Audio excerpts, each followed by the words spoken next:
Rejoignez dès à présent la grande famille des abonnés de votre chaîne Sika TV sur les réseaux sociaux. Sika TV, le vrai visage de l'actualité en Afrique, est en direct et en replay sur YouTube. Abonnez-vous et cliquez sur la cloche de notification pour ne rien rater. Nous sommes également présents sur Facebook et sur Twitter.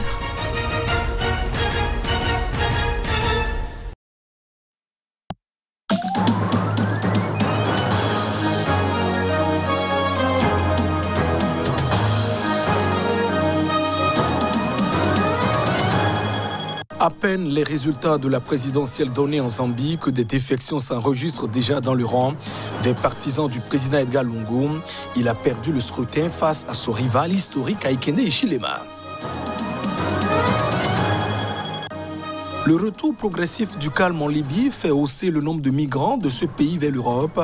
C'est ce que relèvent des experts dans un rapport annuel. Précision à suivre.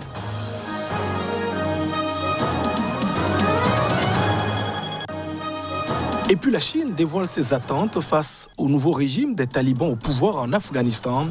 Pékin dit espérer que le pays ne devienne point le refuge des terroristes.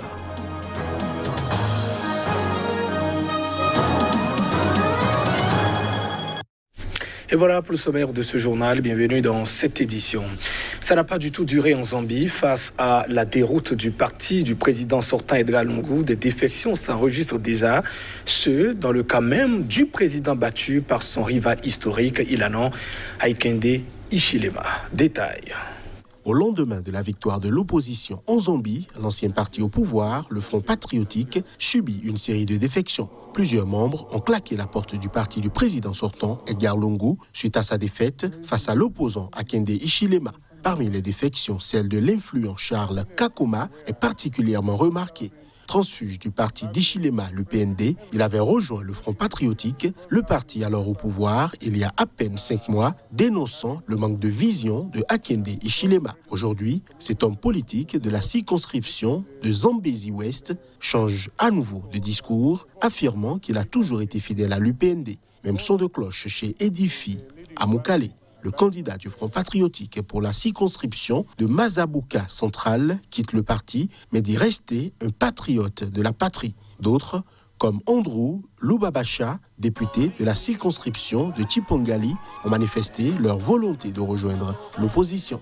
Les observateurs s'interrogent sur le positionnement politique de Dora Silia, ministre de la Communication et candidate malheureuse du Front patriotique dans la circonscription de Petoke centrale. Elle a félicité Hakainde Hichilema pour sa victoire, affirmant que la volonté du peuple avait été entendue. Il y a quelques années, Silia avait quitté le parti au pouvoir à l'époque, le MMD, pour rejoindre le Front patriotique. Selon les analystes, il ne faudrait qu'une poignée de membres du Front patriotique basculant vers l'UPND pour donner à Hichilema le contrôle du Parlement. Lors des élections législatives qui ont eu lieu en même temps que la présidentielle, l'UPND a remporté 60% des sièges. Et on reste toujours en Zambie où les voisins de ce pays de l'Afrique australe l'ont félicité d'avoir réussi une transition politique en douceur, fait assez rare et exemplaire sur le continent. Ceci après la large victoire de l'opposant de toujours, Hakainde Hichilema, à la tête du pays. Hakainde Hichilema a été déclaré vainqueur lundi et le président sortant Edgar Lungu a reconnu sa défaite. Quelques heures après, félicitant son frère en dépit d'une rivalité féroce et ancienne entre les deux hommes. La Zambie ayant un nouveau président, ses voisins ont salué sa transition démocratique exemplaire. C'est le cas du Malawi. Les transitions pacifiques dans notre région depuis quelques années, dont la Zambie est la plus récente illustration, méritent d'être saluées par le monde entier et par nous, a déclaré le président du Malawi, Lazarus Chakwera, inaugurant un sommet des chefs d'État d'Afrique australe. À tous les dirigeants et au peuple zambien, nous disons merci, a-t-il ajouté, au nom des 16 pays de la communauté de développement de l'Afrique australe. Il faut dire que c'est la 3e fois que le pouvoir passe à l'opposition en Zambie depuis 1991, sur un continent où les dirigeants se maintiennent souvent au pouvoir pendant des décennies. Et Hakainde Hichilema, le président élu de la Zambie, se veut rassembleur lors de sa première conférence de presse. Après sa victoire à l'élection présidentielle, il a dénoncé le régime brutal de son prédécesseur et promis notamment la démocratie aux Zambiens. Zambia therefore has prevailed. C'est la Zambie qui l'a emporté. Cette victoire n'est pas seulement celle de Hakainde Hichilema d'Ibali. Cette victoire est celle de tous les hommes et les femmes de Zambie, et en particulier celle de la jeunesse. Especially the youth. We are victims of violence. We are victims of demonization. Nous avons été victimes de violence, de diabolisation, de calomnie. Pendant des années, vous le savez tous, nous avons été punis. Mais nous n'allons pas prendre le pouvoir pour remplacer ceux qui nous ont maltraités, pour recommencer un cycle de violence. Nous n'allons pas faire ça. Replace those that have been very violent against our people, and only to start a new wave of violence. We're not about to be that. Je veux vous remercier, Monsieur Edgar Lungu, de votre message, d'avoir reconnu votre défaite et d'avoir indiqué que vous alliez soutenir une transition sans accroc. Je ne veux pas dire de pouvoir, je parle d'un dirigeant au service de son peuple. Le gouverneur de l'extrême nord du Cameroun s'est rendu dans un village de l'arrondissement de Lagon-Birni après des affrontements meurtriers entre pêcheurs et puis bergers qui ont donc fait au moins 12 morts et puis 48 blessés selon le bilan annoncé c'était jeudi dernier. Les blessés sont donc soignés dans un hôpital. Au moins 10 000 Camerounais ont fui depuis mercredi l'extrême nord du pays, en proie à des violences intercommunautaires et ont trouvé refuge au Tchad voisin, où les besoins humanitaires sont pressants, a indiqué dimanche l'ONU. Depuis mardi, des affrontements entre pêcheurs et bergers près de la frontière avec le Tchad ont fait au moins 12 morts et 48 blessés, selon un bilan annoncé jeudi par les autorités camerounaises. Depuis, les violences se sont poursuivies sans que les autorités ne communiquent un quelconque bilan. Le gouverneur de l'extrême nord s'est rendu auprès des victimes et a constaté les dégâts sur le terrain. Selon lui, un incident est arrivé entre deux personnes qui a dégénéré en affrontement entre communautés. Les protagonistes ont utilisé des machettes, des couteaux et des flèches notamment, selon une autorité locale. Nous avons tenu des réunions avec tous les partis prenants pour arrêter, recenser les griefs de part et d'autre et régler ce qui peut l'être et puis référer à la hiérarchie ce qui est au-delà de notre entendement. Nous avons des centaines de déplacés internes. Nous savons ce qu'ils endurent parce que avec les années passées auprès du Boko Haram, avec les réfugiés, les reconvertis et les déplacés, nous savons ce qu'endurent les déplacés. Les affrontements sanglants entre communautés sont relativement rares au Cameroun, mais fréquents dans les pays voisins, comme au Tchad.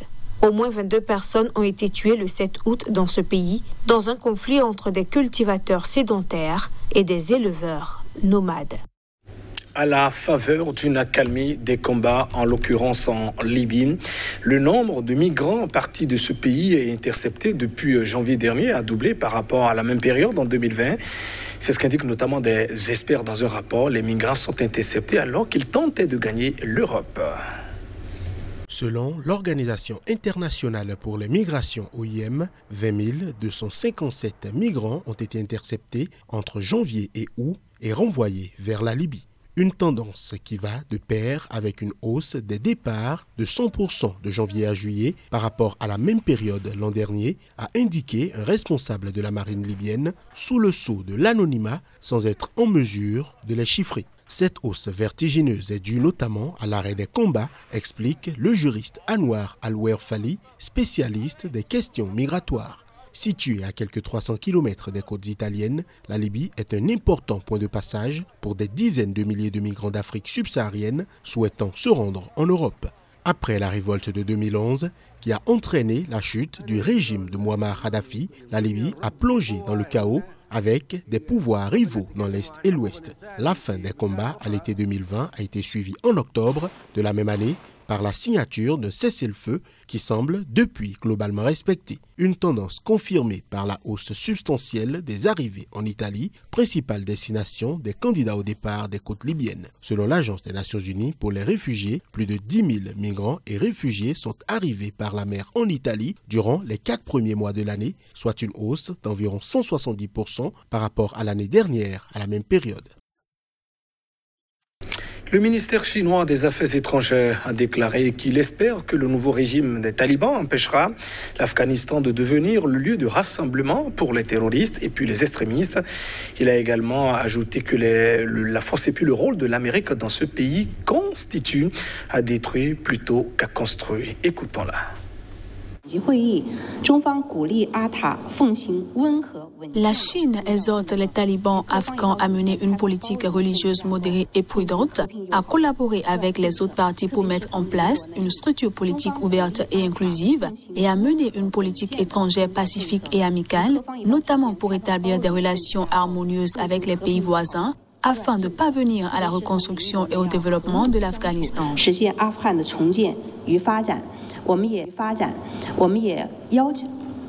Nous espérons également que le nouveau régime afghan rompra avec les forces terroristes internationales, qu'il limitera et combattra les forces terroristes, y compris le parti islamiste du Turkestan, et qu'il empêchera l'Afghanistan de redevenir un lieu de rassemblement pour les terroristes et les extrémistes.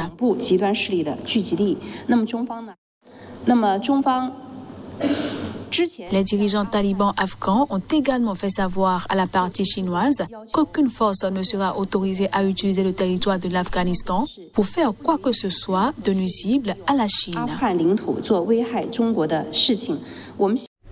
Voilà à l'instant la porte-parole du ministère chinois des Affaires étrangères. Et c'est sur cette note que nous refermons ce journal.